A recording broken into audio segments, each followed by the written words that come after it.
The journey worth taking is the journey within you. Everybody has their own story and their own journey to share. Every journey conceals another journey within its lines, the path not taken and the forgotten angle. The journey within you, where you will listen to stories from others sharing their triumphs and struggles that led them to where they are today. Welcome to the journey within you. I am so excited to have Carrie Sowerby with us tonight. Yeah, it is night. I did say that. We have been doing podcasts at different times of the day, so it just came to me. We're doing this at night. She is here to share her story, and I was just thinking, I was talking with Carrie that it's been quite a few years since we met in person, but through the technology and the love of technology, we've been able to keep in touch with each other on Facebook. And one thing that stands out to me about Carrie is resilience, determination, and I love your Facebook, and it says forever a mom to two. And I just love that. I love how that flowed. I love what it said, but I just appreciate you coming on tonight to share your journey. So Carrie, go ahead, hon. Thank you for having me. I had to pray about this because I've never, aside from me posting things myself, no one's ever asked me. Mm-hmm. No one's ever asked me to share anything before. Yeah. So this was the first time, and I was very nervous about this, and grateful, but nervous because I didn't want to mess this up. You're not going to mess it up.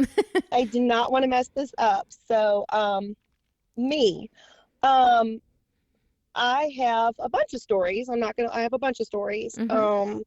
So I did not come from a very good family. Mm-hmm. Did not come from a very good family. I came from a family of abuse, sexual abuse, verbal abuse, physical abuse. So I grew up with things of that nature. Molded me into somebody I did not want to be.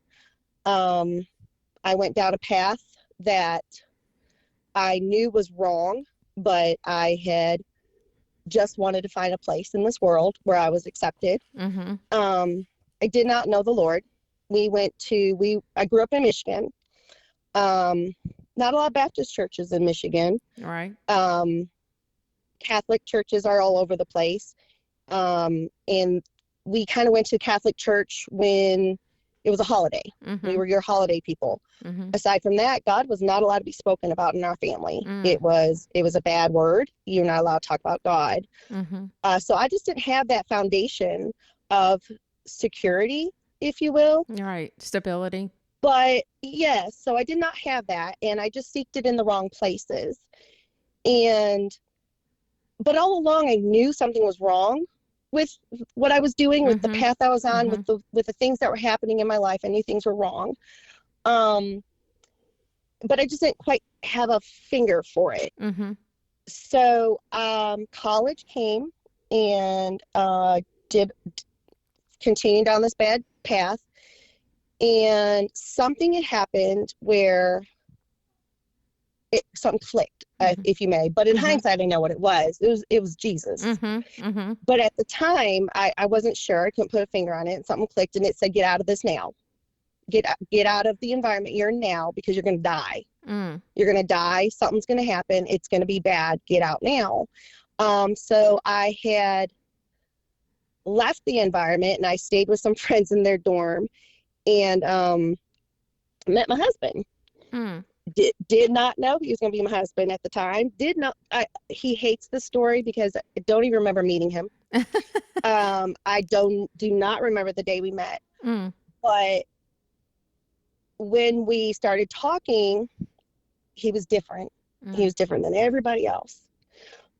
He cared about me. Didn't care about my home life. He never even asked me about that, though, but just didn't care about what I looked like, what my home life was. Just didn't care about all the things that I thought people needed to know. Yeah, your past. Needed to know.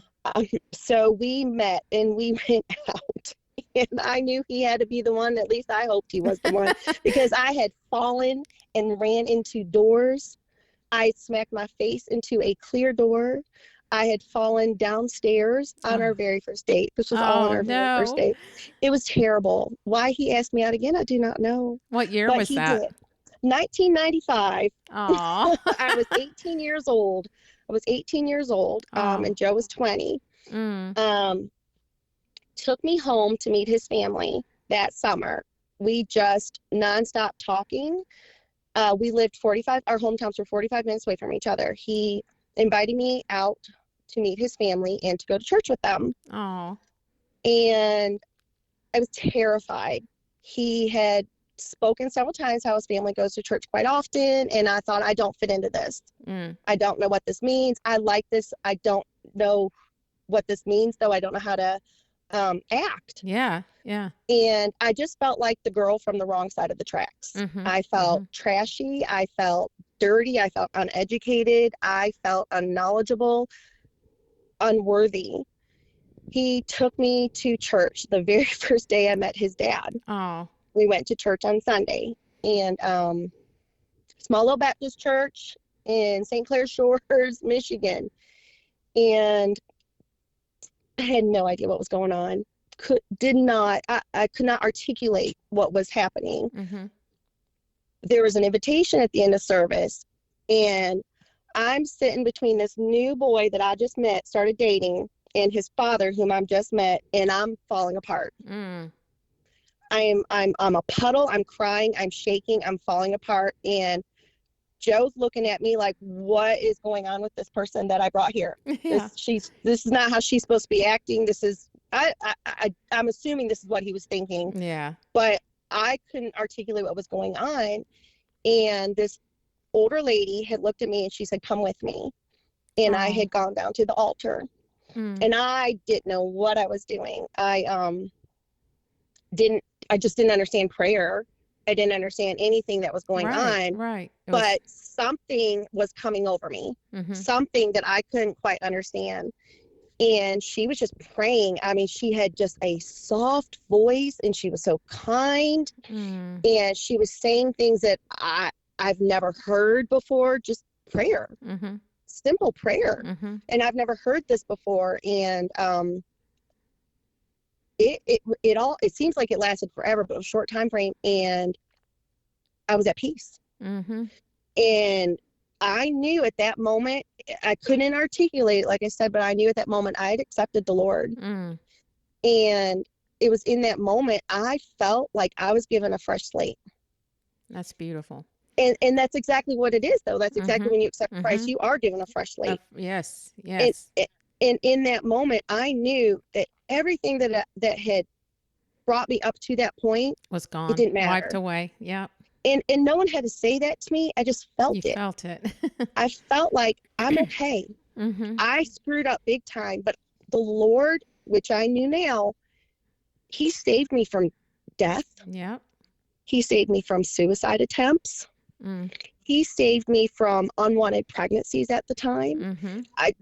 He saved me from alcohol, drug.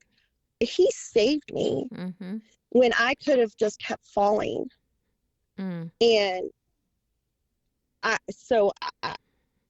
had this new life in front of me, but I was 18 years old. Yeah. And 18 years old in a house where you were not allowed to talk about God was very difficult. Right.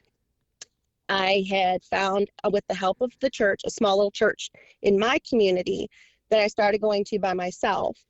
It was very difficult. I just couldn't find that foundation for me. It took a very long time for me to know what I was doing. It took many, many, many years for me to open a Bible, for me to find some guidance, because I just didn't understand anything. Right. And Joe was off at college, and his parents, we've had our rocky relationship, and I just didn't have anybody to talk to about this. So 1997, 98, Joe graduated from college and moved down to Georgia. We knew we were going to get married, and I said, okay, you're down here, you're 750 miles away. How are we going to make this work? How are we going to do this? Yes. I mean, I'm 20 years old. I don't know how to do this. We're young, and I said, are we staying together, or are we splitting up? And he hangs up the phone on me. Oh. I said, well, I guess that was the answer. That was okay. Oh my goodness. Yes. So he actually bought me a plane ticket, and I had moved down to Georgia with 4 duffel bags and $20 in my pocket. Mm. Now, And what brought you to Georgia? Joe, just Joe, Mm. I had nowhere to stay. Um, I in my family growing up, I grew up in a home with grandparents Mm-hmm. as my main caregivers. My mother was there too, Mm-hmm. but we lived in this house, and the rules were you graduate high school, you're out. Yes. Yeah, I've heard that. Um, yes, so I was out. But then conveniently, when I was out, my mother was able to find an apartment and take care of herself and my sister, whom is 18 months younger than me. Mm-hmm. It wasn't where so when they moved out into this apartment, it just wasn't where I needed to be. Mm. Um, if I stayed in Michigan without um, without any sort of stability, which Joe provided me, Mm-hmm. any sort of grounding, Mm-hmm. I think I would have headed down a path again. Right. You're I around the just same didn't have surroundings. yes, I Mm-hmm. just didn't I needed to leave. Mm-hmm. And I knew I was always going to leave. I just didn't know how. Mm-hmm. So Joe moved down here with a buddy that was already down here, established with his wife, and I came down. Mm. And we've been down here ever since. Our intent was not to live together, but circumstances arised and we ended up living together, and we hated it. Mm-hmm. We hated it because we wanted to do things the right way, the Mm-hmm. biblical way. Mm-hmm. We wanted to wait till we got married, and all the pretty things, all the Right. things that Right. everybody says you should do, but it just didn't work out that Mm-hmm. way. Mm-hmm. Um, so we ended up living together, and I worked and he worked, and he proposed 5 years after we met. And it was awful proposal. It was an awful proposal. God love him, but it was an awful proposal. He I was in tried. he tried, and it was a dark night, and I was in a car accident every other month for my first year down here, because driving in Oh Atlanta traffic no. is terrible. It's Yes. terrible. I'm Yes. 75. It's terrible. None of which were my fault, but it was just a rough year. And he took me to a park at night with no street lights, no nothing, and asked me to get out of the car because he wanted to tell me something, and I refused. Because you weren't It getting took out in him that dark. I was not. It was an hour later where I finally got out of the car, and I was moody, Mm-hmm. and it was bad. He got me out of the car, and he proposed to me then, and it was amazing. It was great because Joe doesn't do things like that. He Mm. just doesn't step out of his comfort zone like Mm. that. Mm. And he planned it. And he planned it, and I almost ruined it. Yes, because you're like, what um, in the world are you doing out yes, here? yes. So we were super, super excited and super excited for our journey, and my mom was very excited for us. His family, not so much. They, Mm. again, like I said, I was in fact the girl that came from the wrong side of the tracks Mm-hmm. in his family's eyes. Mm-hmm. It just didn't. We just had a rocky start with so much, and I myself was trying to get through all this, wanting to feel accepted, and trying to figure out how to live a life that God wants me to, Mm-hmm. Mm-hmm. when all these people that I looked at as my leaders were in a sense failing me. Right. His family I looked at this way, and they didn't want me. Mm. So it just That was hard. it was a very rough start for us. Mm-hmm. It had a very rough start. Joe had a little bit of a panic attack when he proposed to me, because it was I'm now responsible for you. This is it. This Mm-hmm. is This is the real permanent. thing. Yeah. This is it. Yes, you are taking my name, and I'm responsible for you. But I was ecstatic because Joe is,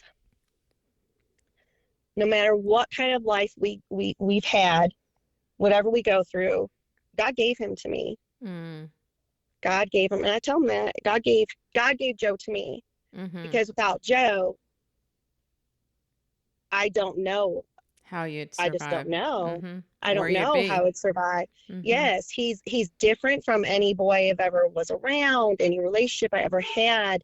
He doesn't fit that mold that I was used to. Mm-hmm. He's different, and I Mm-hmm. gave him a chance, Mm-hmm. and I couldn't do this life without him. Mm. So we had tried to figure out this life and make a living as young 20-something-year-olds down here Oh, in yeah. Georgia Ooh. with nobody. And Mm-hmm. we ended up deciding, well, I ended up having some medical problems, some undiagnosed medical problems. Turns out it was endometriosis. Mm. And they said it would probably be a hard time getting pregnant. So we got married and we decided, well, what are our options? And turns out I did not have a hard time getting pregnant. Oh, surprise. Um, so we got pregnant with Colin. Mm. And I never thought I wanted children. I didn't grow up around small children. I never babysat. It was not my thing. Mm-hmm. They were gross. I Mm-hmm. just didn't want to do it. But then I wanted to. Yeah. Yeah. And having the life that I did growing up and the relationship with my mother I had growing up, I would always hear people say, little boys and their mothers have a very special relationship. They love their moms like a love you'll never know. Mm-hmm. Mm-hmm. And I kept hearing how much little boys just love their moms different. They do. I had my son first, and it's just different. It's different. Mm-hmm. It's not that you love your son and your daughter any less. No. It's just different. It's just different. And I prayed for that. I prayed for a son.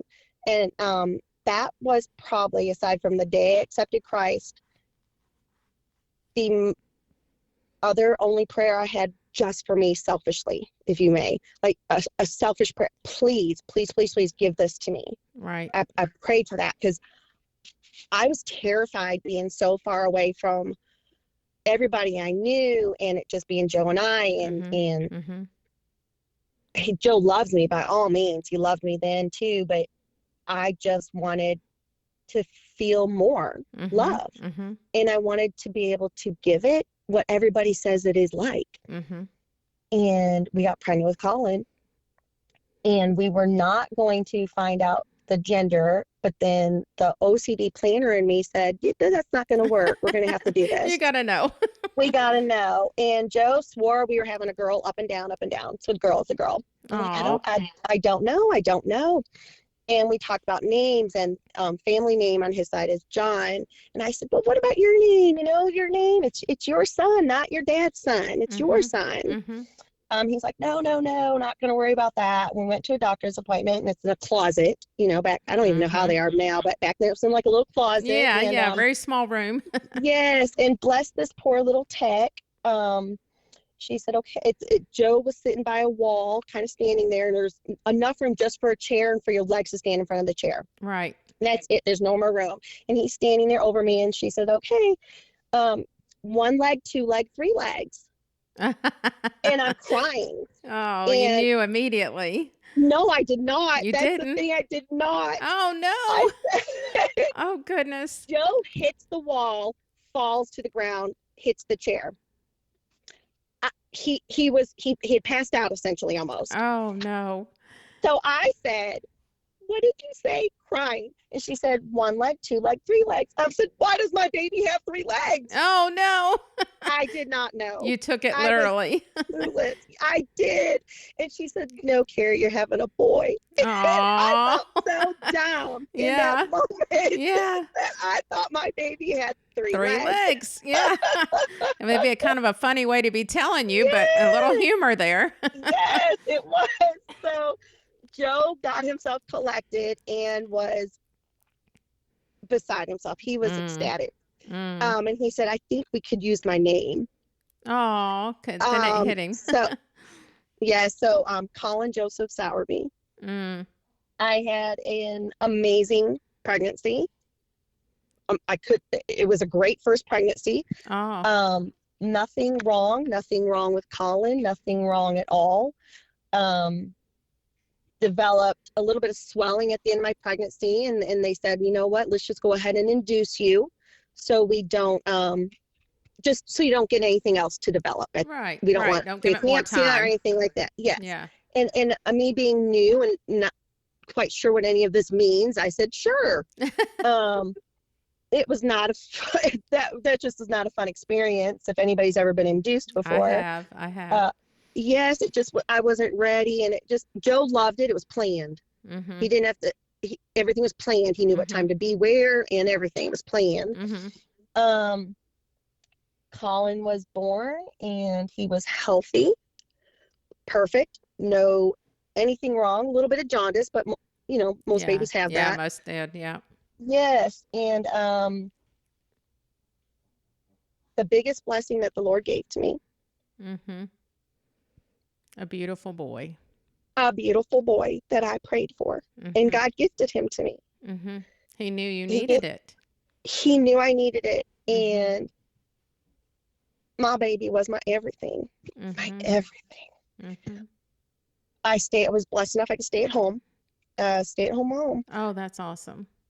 I was able to stay home. Joe provided, we don't have riches or anything, but he provided. Right. And from the life that I grew up in, I didn't care.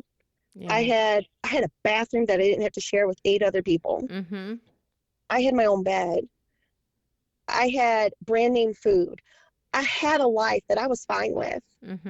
And he wanted to provide more, but it was more than I ever had. So it was a beautiful life. Mm-hmm. And Colin was icing on the cake.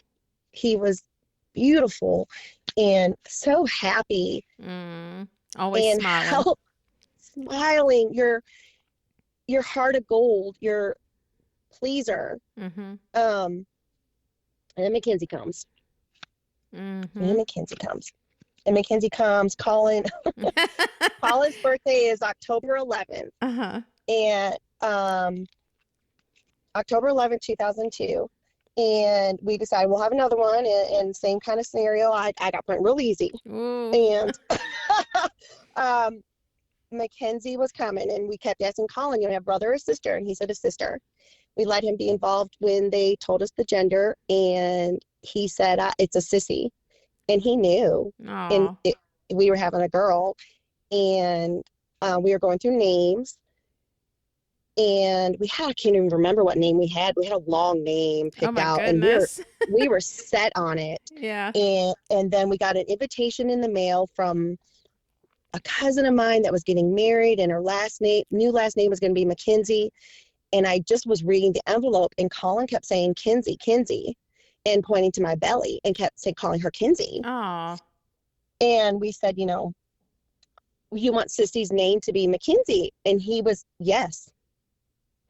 That was it. Her name was Mackenzie. How old was Two. he? 2. Two. So smart. 2 years old. They're so smart. They're very smart. Yeah. 2 years old, and he named his sister. Aw. And Mackenzie was born November 3rd. Came in like a whirlwind to this world. And why do girls do that? Girls do that. Mine was a second. Yes. Mine was a girl, and oh my goodness, has she been a hurricane? Came in. That delivery. So my mother had since moved down. We were building. That's the best word I can say. Yeah. Her and I were building.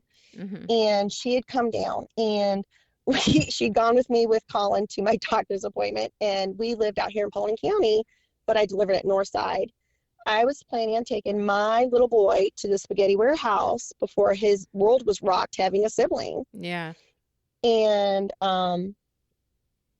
now I'll back it up and I'll say I prayed for Mackenzie as well. Oh, of course you did. Of course you did. I never want Mackenzie to think that I didn't pray for her. Yes, yes. I knew my order, right. if that makes sense. Yes, I do, because I wanted a boy first, and I wanted a girl because there was no girls in the family. Yes. So I'm like, oh Lord, I would love to have a girl. Yes, and in my mind, big brothers protect little sisters. Yes, yes. And I was the firstborn, and I didn't have a big brother to protect me.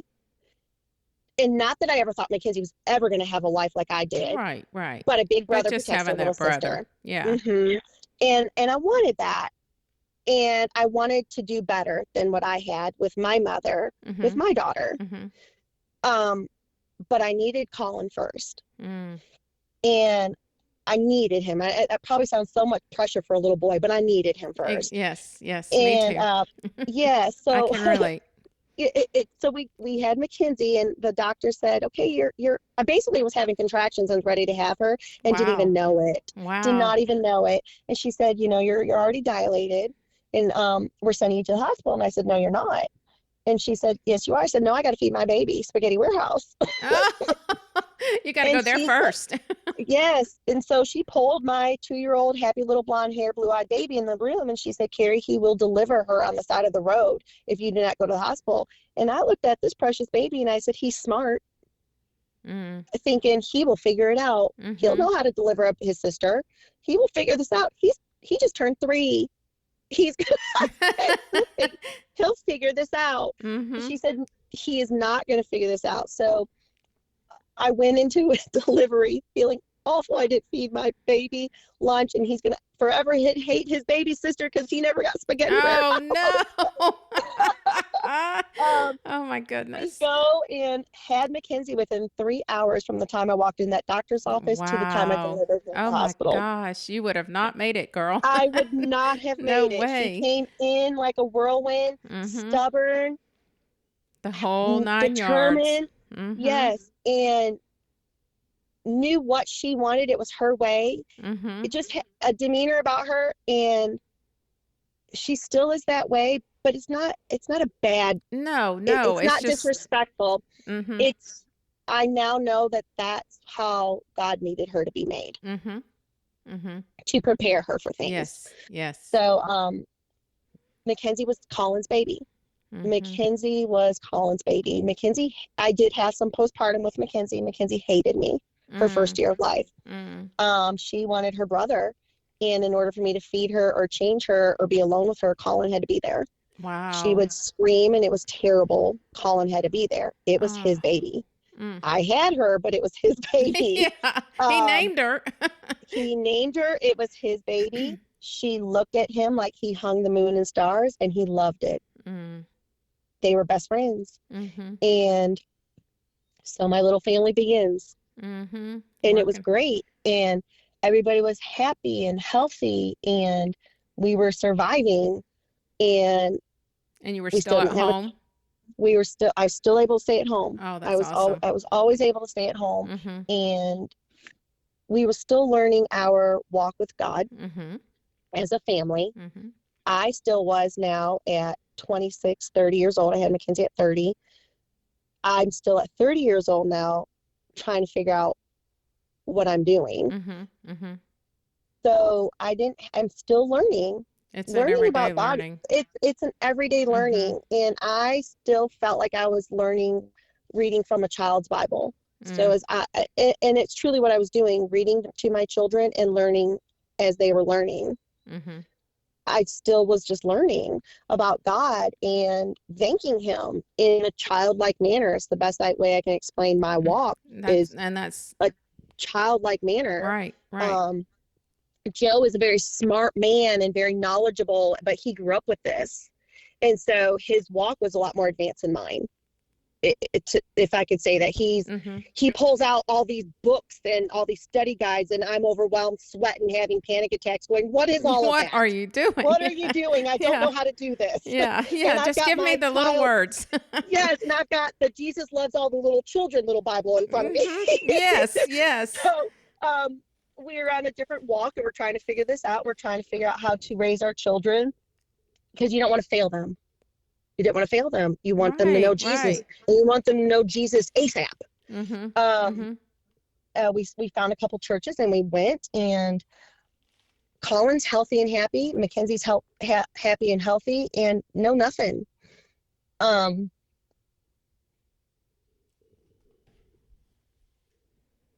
Sorry. That's okay. Take your time. We had gone, Colin was at school. He was in first grade, and he loved school. He loved people. We started off going to preschool, and he loved it. Mm-hmm. Quiet kid. He's your quiet kid, but he was that kid that had that smile that everybody Everybody navigated loved. to. Mm-hmm. Everybody loved. He had a way of nodding his head that just made the girls swoon, made the ladies swoon. Mm-hmm. He just had a way about him. Mackenzie was in preschool, and February, first grade, I get a phone call from the school. You need to come up here now. Colin had passed out in gym class. We went to Union Elementary. I don't know if anybody knows it, but Union Elementary, small little school. Love that school. That school will forever, all the people that were in that building at the time my children were there will forever have a place in my life. Definitely. What they did for my family, I will always remember them, and they will always be a part of my family. Colin was climbing the rock wall, and then he just asked for some water, and he walked to get water. His gym teacher just so happens to be somebody we went to church with also. So she knows us personally, and she noticed something was just kind of off with him, and he was falling to the ground, and she caught him, and he was having some seizure-like activities, and the assistant principal came and got him and carried him to the nurse's office. He came to, he had passed out, and according to them, it looked like his heart had stopped, but it did not. Ambulance was called, and I was up there. We were rushed to Tanner. They had, Colin came too. We were rushed to Tanner, and they had said x-rays and said that his lungs looked like somebody who's been exposed to asbestos, something they've never seen in a small child. Therefore, they didn't believe the results of the x-ray. We just don't see that in a small child. So they didn't believe that, but they knew something was going on, but they just couldn't make sense of it. Our journey began with Colin. We were back and forth with Colin passing out with no explanation. We would just call them episodes. Right. There's no rhyme or reason for them. He would just pass out. He would, it would look like to anybody else that he was having a seizure, but he wasn't flaring his body around. His eyes would just roll back, and he would just lose consciousness and get very pale, and his lips would turn a different color. And it would look almost as if he was stopping breathing. So we had been to numerous doctors, hospitals. We had went to cardiologists, neurologists, every ologist you can imagine, endocrinologist, every ologist you can imagine, every psychologist, counselor, for 3 years, undiagnosed. It was scaring his classmates by all means. And we ran into several administration and teachers making comments that he was faking it to get out of school. It set Mother Lion into action, and my claws came out. And before I had to even say anything, though, other individuals came to his defense real quick and said, if you knew him, you would know that's not the truth. Right. So 3 years of undiagnosed. We were told he's got an inner ear infection. We were told he might have POTS disease. I couldn't even remember the name. Oh my goodness. We were told that he might have an iodine insufficiency, and this baby was drinking 72 plus ounces of water every 6 hours. We were told that it just might be nerves. He might just need an animal companion. We bought a cat. We already had 2 cats. We had a dog, but he got him his very own cat. You tried? We tried. We did a lot of diagnoses, and during this time, Colin's episodes were coming more frequent and longer and scarier. And as an 8-year-old child, he had no idea what was happening. He was terrified too. Yes, he was an athlete, smart kid, athlete, and couldn't do the things he wanted to do anymore. his sister was the one that got to witness a lot of it. Mackenzie witnessed a lot of these things, and unfortunately, I say unfortunately, but I think it was best. Joe didn't see a lot of these episodes happen. Right. Move forward. We were told, Colin, finally we got life flighted to Children's Hospital, Eggleston. We were put in NICU, NICU ICU area, or PICU, not NICU, PICU. It was God, because we've been there before. We've been down. We've seen, it's 3 years. We've been everywhere. We've been everywhere in the state. A doctor came in and she was brand new from Boston, and a nurse practitioner in pulmonary hypertension department, and she was brand new, less than a month there. And she came in and she said, I know what he's got. And she said she said he's got pulmonary hypertension. We had no idea what that meant, but we learned that pulmonary hypertension is a main category, like an umbrella. And there's so many different types of it underneath of it. And so the tricky part is, what kind? Which one? Yeah. Because they all got to be treated different. So we were like, okay, perfect, great, we're on board. Let's get it fixed. Get him medicine. We're good. He's going to be fixed. All right. They said that would be great in a different world, but unfortunately, Collins won't be fixed. He will live with us forever if he does live. Well, I didn't hear that part. I heard he can live with us forever. Yes. Fine. Fantastic. Yes. We're going to live with this forever. It sucks. You don't get to do X amount of things, but it's fine. We got an answer. We headed down the path of going there, getting treated. Treated meaning experimental medicines that we weren't quite sure if it was going to work yet, because we had to have the proper diagnosis of what kind he had. In order to do that, Colin had to have a lung biopsy. That had to be a lung biopsy required him to go under anesthesia. Under anesthesia means your heart rate drops. Yes. So at this point, we already knew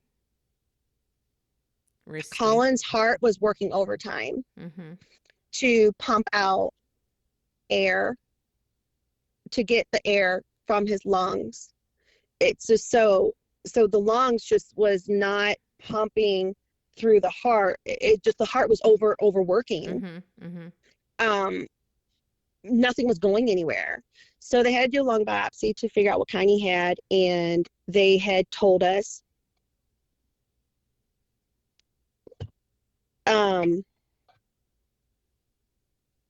either we do the lung biopsy and Colin will probably die on the table, or we don't do it and he will just die in a matter of short time. So what do you do? That's got to be some hard of a decision to make. Yeah. It is a hard decision. And through that, where's your faith? Right. Because through that, I was angry. Yes. I was angry. Yes. And Joe's going, Carrie, if this is God's will, he's God's child. And I was angry at him for saying that. No, he's not. Right. He's mine. I knew he's God's child, but he's mine. I prayed for him. I prayed for him. Don't take him from me. I prayed for him. And I prayed for him. You can't take him away. I remember some of your posts writing that out when you were going through that anger. And yes, I'm sure that still comes today. But I mean, I just remember that and feeling chills through myself thinking, I don't know. I know I would feel angry. I mean, I felt angry losing my mother. And so I can't imagine a child. And so what did you decide to do? What did you guys do? So we went with the lung biopsy. Colin was smart. We gave him a little bit of information, but not a lot. Yeah. Because I knew him well enough to know that I needed him to fight. And if I told him that he could possibly die, he wasn't going to fight. Right. Colin already accepted the Lord by then. Oh. I know. I can't believe I missed up on that spot. He decided we were going to go to VBS at our church. He was 9. We hadn't had a diagnosis yet, and we were on pins and needles letting him go down with all the other kids and with somebody else when we had no idea what was going on. And all the kids are being dismissed, and all of a sudden we're like, where's Colin? Where's Colin? And him and our other friend's son just didn't come up. And we were told by another leader, hey, come down here. Something amazing is happening. Oh. And I don't know why we still didn't like register what it was. Colin had accepted the Lord that evening at VBS at 9 years old. And he did not explain he didn't talk about it with us. He was a very private kid. Yeah. Oddly enough. But driving down the road one day, he was in the back seat with his sister, and Mackenzie said, what is it like when Jesus comes in your heart? And I can hear the conversation, and Colin says, it's kind of like when you get all warm and you get tingly, and then it's Jesus. I love and it. that was it. Yeah. And that was it. Yeah. And Mackenzie was sufficient with that. Oh, yes. And that was it. And I mean, out of the mouth of babes, he was small. He was 9, but he knew without a shadow of a doubt. Oh, I was 9. I was 9. So, yeah. Yeah. So, but for me being 18, it was kind of hard for me to comprehend because that. you didn't understand it at I didn't 18. understand that. Yeah. Yes. Yeah. But he knew. And so we went into this knowing, okay, Colin knows the Lord, and I need to get my stuff together. I need to stop being angry in this moment, because I need to basically be on a good page with God is what I was thinking. Yeah. I needed to be on good terms, because if I go into this angry with him, I won't hear him. Colin went in, and the doctors came out, and they said the chest tube that we needed to put in Colin was supposed to be so big. Well, guess what? We only needed to put the smaller one in. We didn't need a big one, which was a plus. It was a good thing. And he survived the surgery, and they were surprised by that. Yeah. And all I kept saying, the only words I could say was, but God. But God. All I could say. We got back to ICU, and the very next day they had to remove the breathing tube, and they made me get out of the room, and they said, okay, but he might die from this because it'll exacerbate his heart. He did not. And they said we were certain he was going to, and I kept saying, but God. Don't deny him. You don't deny him. And then it was time for me to chest tube, and they said, this is the third thing that we thought was going to happen. So we're just preparing you. And I said, but I'm preparing you.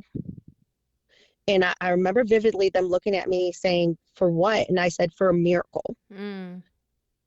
And they pulled it, and he was fine. And he was talking, and he was not supposed to be talking for a whole other 24 hours, and he was talking. Oh, wow.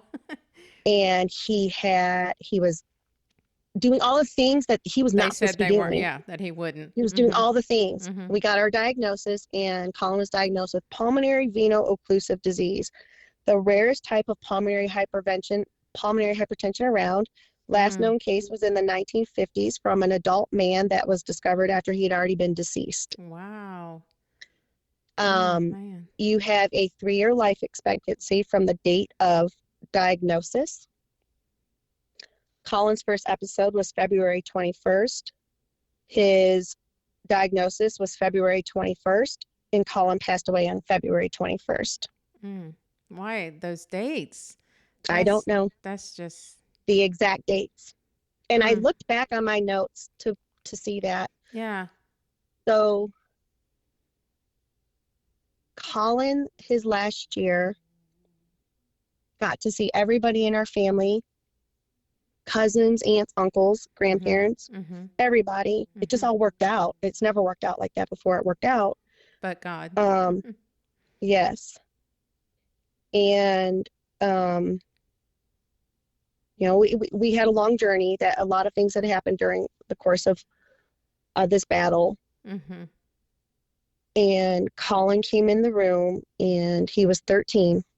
We had a big birthday party. And he said he just didn't feel right, and we needed to call the ambulance right away.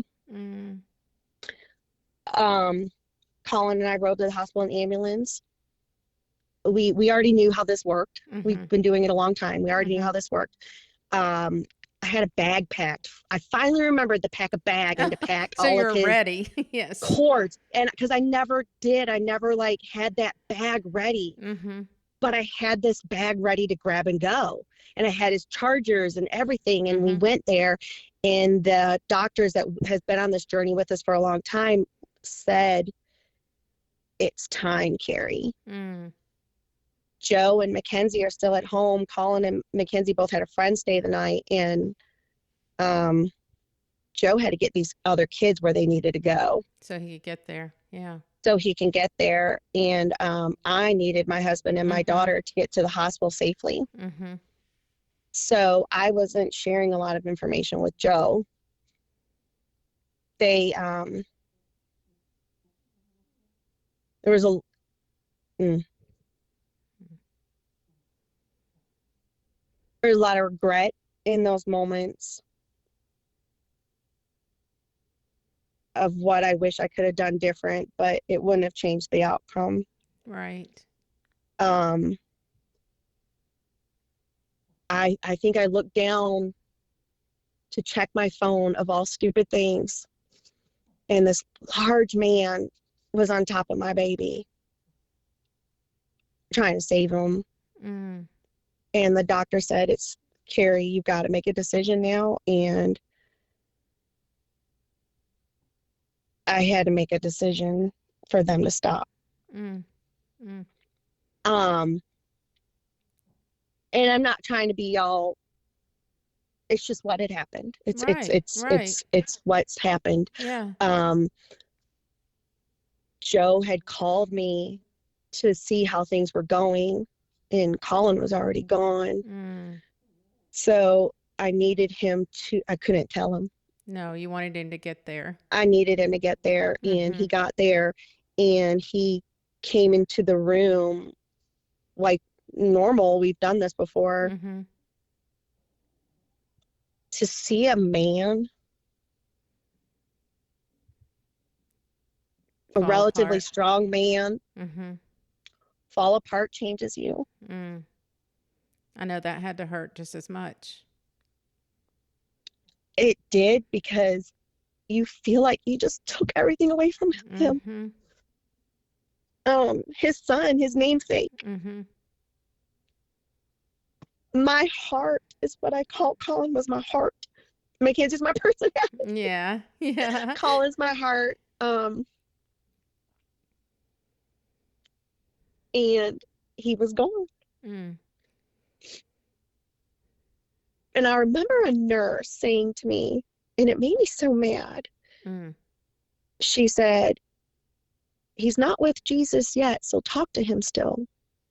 And I was furious at her for that. Mm-hmm. And I said, he's been with Jesus for a while. Mm. How else could I have done that, though? Without, I mean, otherwise, my baby felt everything then. Yeah. You don't say that to somebody. Um,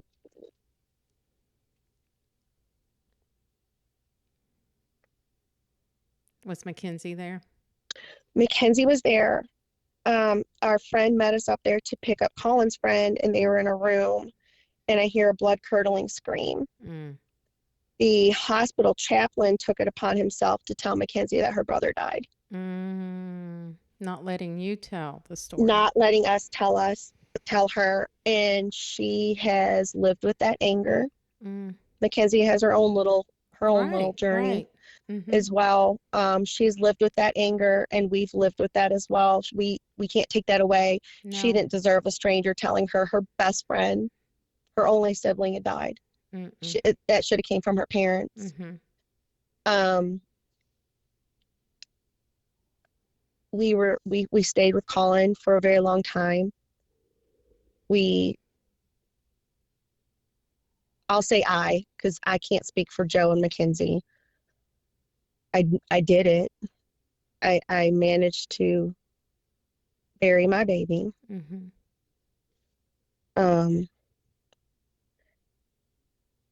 And I'm still here 7 years later almost. And I did not try to take my life, although some people say that they thought that I did, but I did not. Yeah. I have Mackenzie still, and it would be very unfair if she had to walk this journey without her brother, her mother, and every other family member and friends that walked away from us. Yeah. It's not fair to her. No. And Colin would be furious at me if I had done that. Definitely. Yes, he would. It's not, he had been furious at me. Right. Right. We had dinner with a friend. I had dinner with a friend. Joe couldn't make it after Colin passed, and he said to us, I watched my parents bury my brother, and they couldn't stay together any further. And he practically yelled at me, not to be hateful and mean. And he said, I do not want that for you and Joe. You find a way to fix this and stay together. And I thought, I would never even thought about leaving him. Why would I? Yeah. Yeah. It just, and he said, because my mom and my dad couldn't figure out how to do this together because they were doing it differently. Right. And so, and it's very hard. Joe grieves one way, Mackenzie grieves one way, and I grieve one way, and none of them are the same. No, you all have different ways of dealing with this grief. I mean, yes. And we, through all of this, I knew that I knew there was still God. I knew it because he did so much that could have taken my son away sooner. But he still gave us time with Colin. And I also had to remember I still have to lead Mackenzie. You still have because purpose. That's not you still have fair. Purpose. Yeah. It's not fair for her to lose out on a chance to find Jesus in her life because I can't get it together, if that makes sense. Yes. Yes. So I can't do that to her. So we've been through some different churches and still trying to figure out our walk and figure out what this looks like. I'm not your model Christian, I can say that, but I don't think anybody truly is a model of a We're Christian. Not perfect. I read some other parents who go through losses and these amazing things that they do and become in their walk is, and everybody's walk is so different. Mine's not pretty and wrapped up like that. Mine's this way. Mine is, I know Jesus is there and I will talk to him, but I struggle every day because I miss my baby. But I also know I'm going to see my baby again. I know that the only reason I'm getting up every single day is because God's holding me up. Because he knows that I will figure this out. I know this. Determination. I know that he is there for me still. And the fact that I can even say from everything that I've went through that there even still is a God after burying my baby, all the other stuff that I went through, and I can still say that there's a God, there's a God. And he loves you more and more. There's a God. He never left you. Never left me. Never left any of us. And I can't do this life without Joe. He's part of Colin. How do I walk away from part of my son? There's no reason. Our life hasn't been perfect. No marriage is perfect. We actually celebrate 23 years of marriage on the 21st of this month. Oh, congratulations. Thank you. No marriage is perfect. No. And then you throw into it the loss of a child.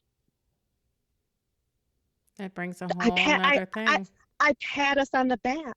Well, I know that sounds so, but I pat us on the back. We're doing it. It's not, we're doing it the way we can do it.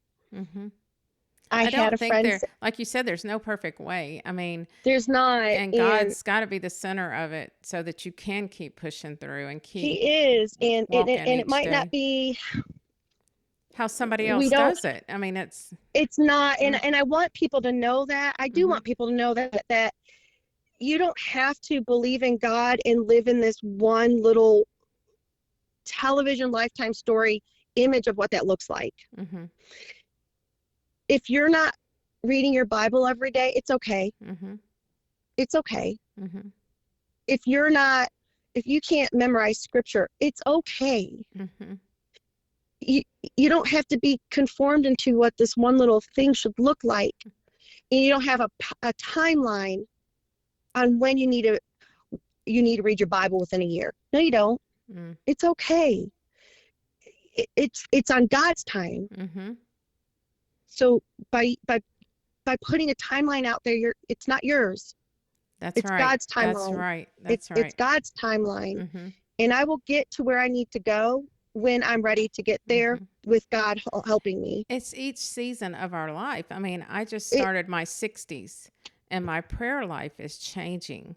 And I know it's because God, I mean, He's teaching me things in my 60s, yes, and where yes, some people think you should already be so much further ahead in this, Carrie, memorizing scripture. That was yes, something I carried so much on myself, thinking, I can't memorize like people do. So I must not yes, be the person that I'm supposed to be in life. yes, And no, yes. It's it's pressure, okay. unnecessary pressure. Yes, it's okay. God is teaching me through so many Hmm. different ways, and scripture come to me, and I remember scripture, but not to just blurtily, quote them out. And Whoa, I'm a preacher's kid, exactly. but Yeah, it's yeah. okay.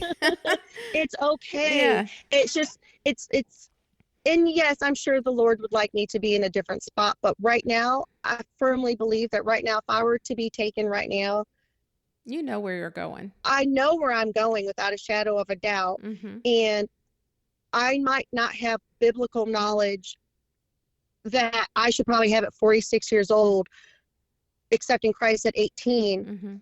but I'm where I need to be right now. Well, I know God meets you where you are. Period. Yes, and I'm where I need to be, and I Mhm. know that the Lord has not left me because there's so many things in my life, like I've briefly stated on. Without God, I would not have these. I would Mhm. not have gotten through what I got through. No. And I don't know how Without, people do. I don't know. And I've had people, we've had very ugly things said to us during this path. You failed as a mother. You failed. How could you believe in God? There is no God. Mhm. Mhm. And it's That's it's hurting very hard. people. It is hard, and I say, I don't have the right words for those people, all other than it's what I need to believe in order for me to know that I will see my baby again. And if that makes me comforted, then what harm is it doing to you? And what a shame for you to know or believe that you will never see your family again, Right. Right. because I will. Mhm. Mhm. And I will see that's him the only again. thing that I can rest in the loss of It's loved the ones. only thing that Mhm. I can rest in Mhm. is, and it's one of those things that I'm not familiar with in scripture myself, but Joe reminds me, time in heaven is different than time on earth. Right.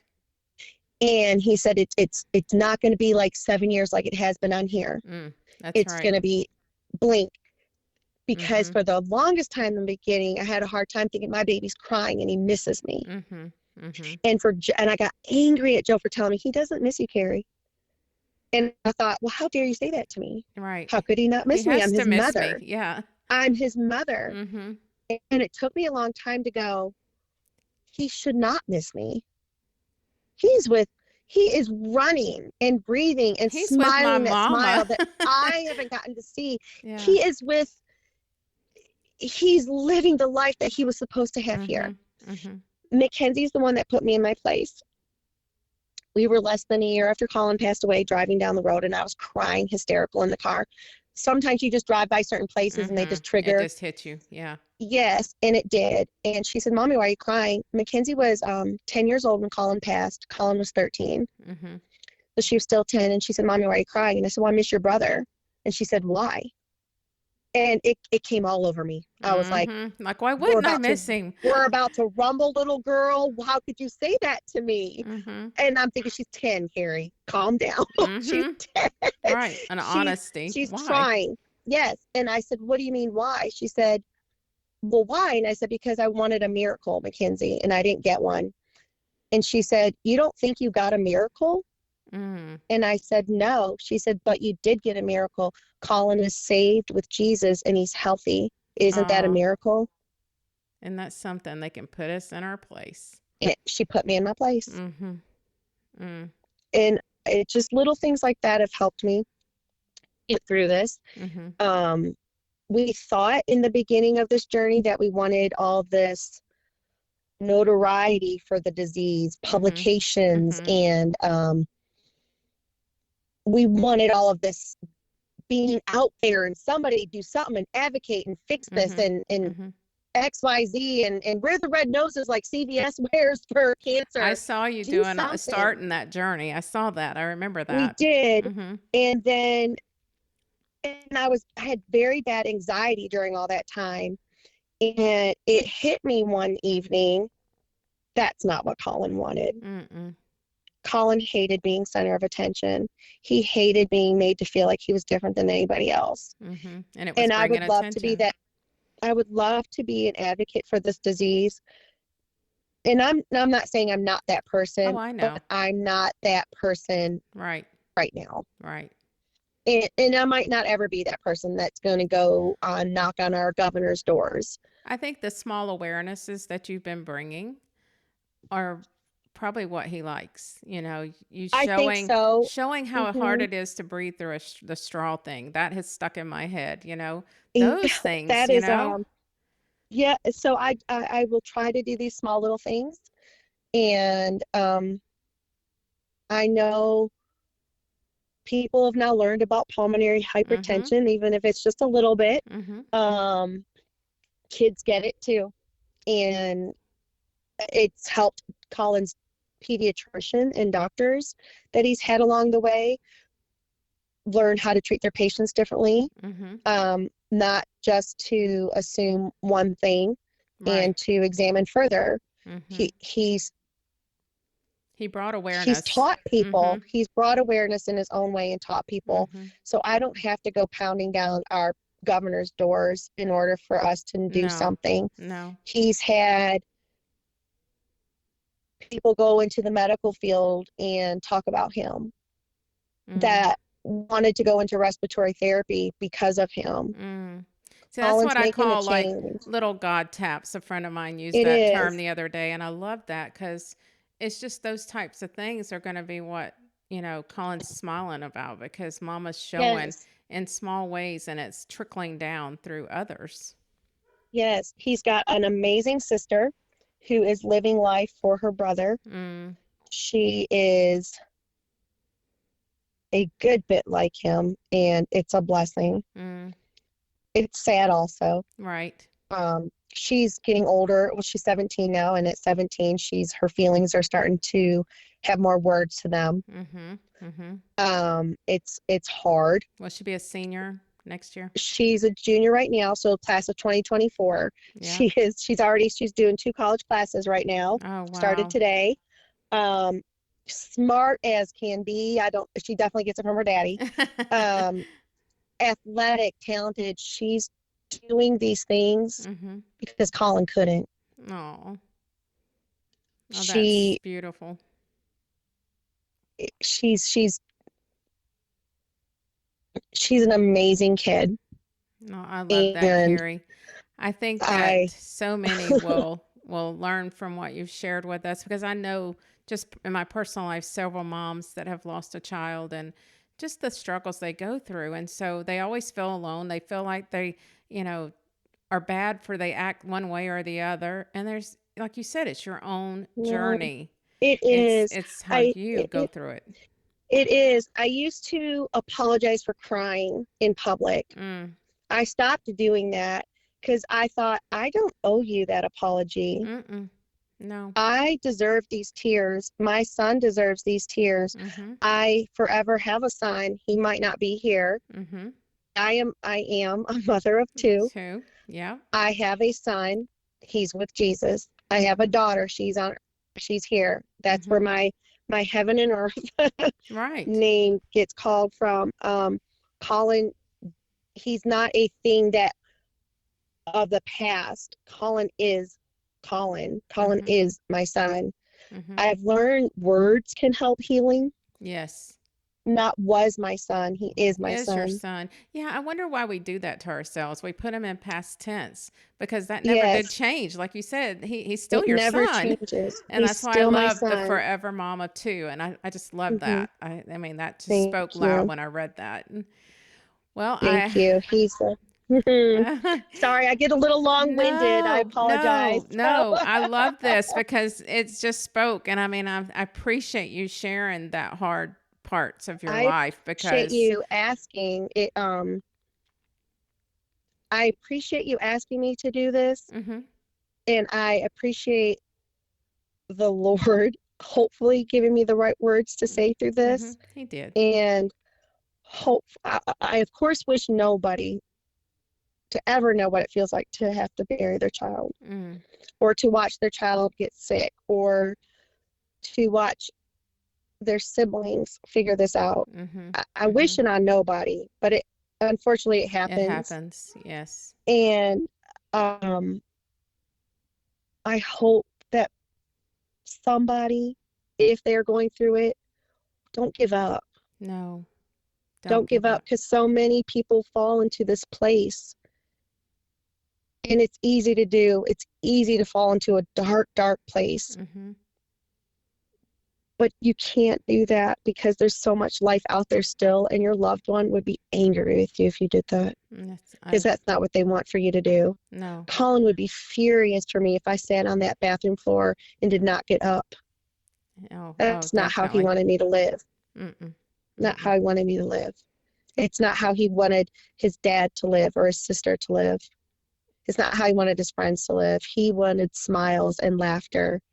And nobody wants to be in a dark place. It's not fun. No, It's no. not It's fun. not And no life one at says all. you have to, you don't have to feel guilty for laughing and smiling. And it's hard to do it, but you don't have to feel guilty for that. It's Right. okay, Right. And I think because your that other took time for you though, too, to grow it through did that. take time. Yes, It yes. absolutely took It's a time. process. It is a process. And the word grief is so weird to me. Mm-hmm. It's a goodbye for now. Mm-hmm. It's Mm-hmm. a journey. I use journey more though than I use grief, because it's a It journey. is a journey. That's what I like It's about the word. not, yeah, it's a journey. It's not grief. Grief just feels so Ended. unattached. Mm-hmm. Mm-hmm. Yes, and it's a journey, and one day it'll end. Just not right now, but Right. one day it'll end. And you know, we all go on them, but how you get through it hopefully can be with some grace, some understanding, some compassion, some love, some Mm-hmm. support, Mm-hmm. and some forgiveness in yourself.